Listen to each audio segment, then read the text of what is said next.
nyata wa minha jeung eta tetep dina sawarena syafaat ti Kanjeng Nabi syafaatuhu sallallahu alaihi wasallam eta tetep tina syafaatna Kanjeng Nabi sallallahu alaihi wasallam pi jamaatin dina hiji golongan istahaku anu ngahak maranehna annaro kana neraka. Maksudna mah anu geus diponis asup ka neraka gitu ya.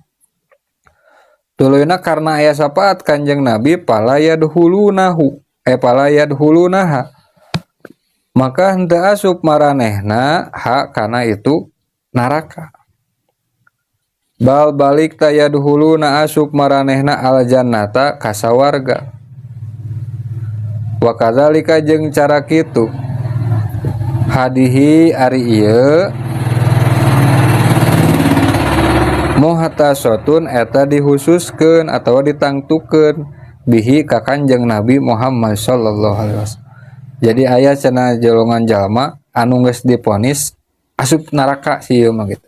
Bi jalma iman ngan sieu asup ka neraka gitu. Tapi aya syafaat Kanjeng Nabi anu henteu ngajadikeun eta jalma tulus asup ka neraka. Eta termasuk kan aya sababaraha bentuk syafaat. Nu tadi mah syafaat nu kadua mah memang eta mah geus we murni asup kitunya ka surga bigeur hisab. Anu kadua mah cenah aya golongan jalma anu berhak asup ka neraka, diponis asup ka neraka. Pek teh terjadi karena aya syafaat ti Kanjeng Nabi Muhammad sallallahu alaihi wasallam. Syafaat eta ge khusus ka Kanjeng Nabi gitu. Iya gitu urang.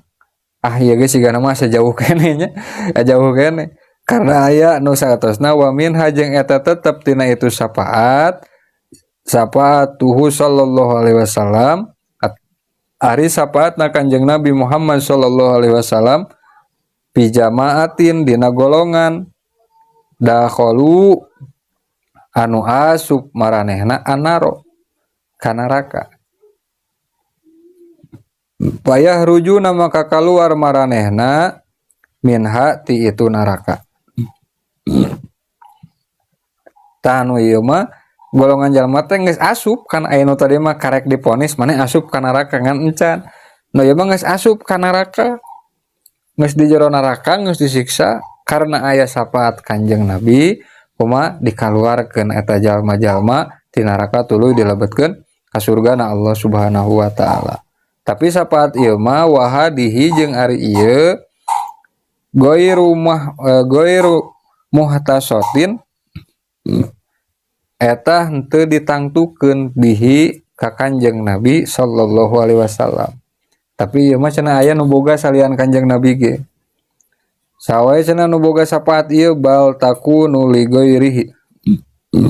Bal balik takunu aya itu syafaat li ghairihi pikeun liana Kanjeng Nabi aidon deui minal ulama'i nyata nati golongan para ulama wal auliya'i jeung para wali wal malaikati sareng malaikat wal anbiya'i jeung para nabi.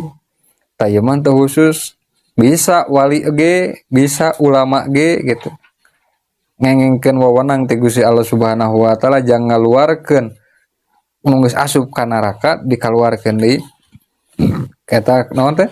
Eta mah bisa para ulama, para wali, para malaikat jeung para nabi gitu, para nabi.